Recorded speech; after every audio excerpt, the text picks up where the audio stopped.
एक गांव में एक किसान रहता था।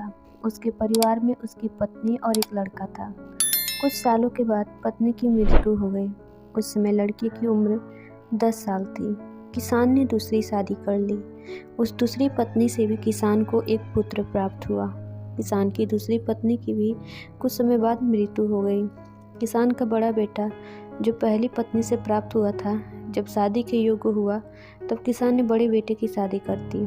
फिर किसान की भी कुछ समय बाद मृत्यु हो गई।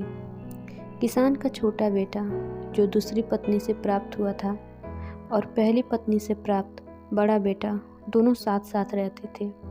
कुछ समय बाद किसान के छोटे बेटे जो दूसरी पत्नी से प्राप्त हुआ था और पहली पत्नी से प्राप्त बड़ा बेटा दोनों साथ साथ रहते थे। कुछ समय बाद किसान के छोटे बेटे लड़के की तबीयत खराब रहने लगी। बड़े भाई ने कुछ आसपास के वैद्यों से इलाज करवाया, पर कोई राहत ना मिली। छोटे भाई की दिन ब दिन तबीयत बिगड़ती जा रही थी और बहुत खर्च भी हो रहा था। एक दिन बड़े भाई ने अपनी पत्नी से सलाह की कि यदि ये छोटा भाई मर जाए तो हमें इसके इलाज के लिए पैसा खर्च ना करना पड़ेगा और जायदाद में भी आधा हिस्सा नहीं देना पड़ेगा।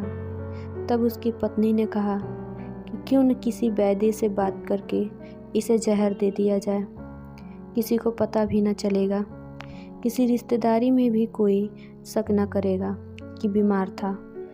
बीमारी से मृत्यु हो गई। बड़े भाई ने ऐसे ही किया।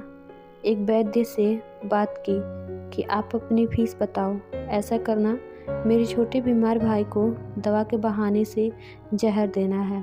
वैद्य ने बात मान ली और लड़के को जहर दे दिया और लड़के की मृत्यु हो गई। उसके भाई भाभी ने खुशी मनाई कि रास्ते का कांटा निकल गया। अब सारी संपत्ति अपनी हो गई। उसका अंतिम संस्कार कर दिया गया। कुछ महीनों पश्चात उस किसान के बड़े लड़के की पत्नी को लड़का हुआ। उन पति पत्नी ने बहुत खुशी मनाई। बड़े ही लाड प्यार से लड़के की परवरिश की। कुछ ही गिने वर्षों में लड़का जवान हो गया। उन्होंने अपने लड़के की भी शादी कर दी। शादी के कुछ समय बाद अचानक लड़का बीमार रहने लगा। माँ बाप ने उसके इलाज के लिए बहुत वैद्यों से इलाज करवाया। जिसने जितना पैसा मांगा दिया, सब कुछ दिया ताकि लड़का ठीक हो जाए। अपने लड़के के इलाज में अपनी आधी संपत्ति तक बेच दी, पर लड़का बीमारी के कारण मरने की कगार पर आ गया। शरीर इतना ज़्यादा कमज़ोर हो गया कि अस्थि पंजर शेष रह गए थे। एक दिन लड़के को चारपाई पर लेटा रखा था और उसका पिता साथ में बैठा था। अपने पुत्र की ये दयनीय हालत देखकर दुखी होकर उसकी ओर देख रहा था। तभी लड़का अपने पिता से बोला कि भाई, अपना सब हिसाब हो गया है, बस अब कफन और लकड़ी का हिसाब बाकी है, उसकी तैयारी कर लो।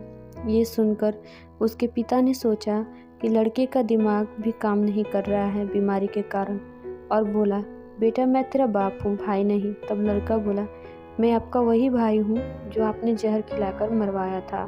जिस संपत्ति के लिए आपने मरवाया था, मुझे अब वो मेरे इलाज के लिए आधी बिक चुकी है। आपकी शेष है, हमारा हिसाब हो गया। तब उसका पिता फुट फुट कर रोते हुए बोला कि मेरा तो कुल नाश हो गया, जो किया मेरे आगे आ गया, पर तेरी पत्नी का क्या दोष है जो इस बेचारी को जिंदा जलाएगा। उस समय सती प्रथा थी, जिसमें पति को पत्नी के चिता के साथ जला दिया जाता था। तब वो लड़का बोला कि वैद्य कहाँ है जिसने मुझे जहर खिलाया था। तब उसके पिता ने कहा कि आपकी मृत्यु के 3 साल बाद वो मर गया था। तब लड़के ने कहा कि ये वही दुष्ट वैद्य आज मेरी पत्नी रूप में है। मेरे मरने पर इसे जिंदा जलाया जाएगा। हमारा जीवन जो उतार चढ़ाव से भरा है, इसके पीछे हमारे अपने ही कर्म होते हैं। हम जैसा बोएंगे वैसा ही काटना पड़ेगा।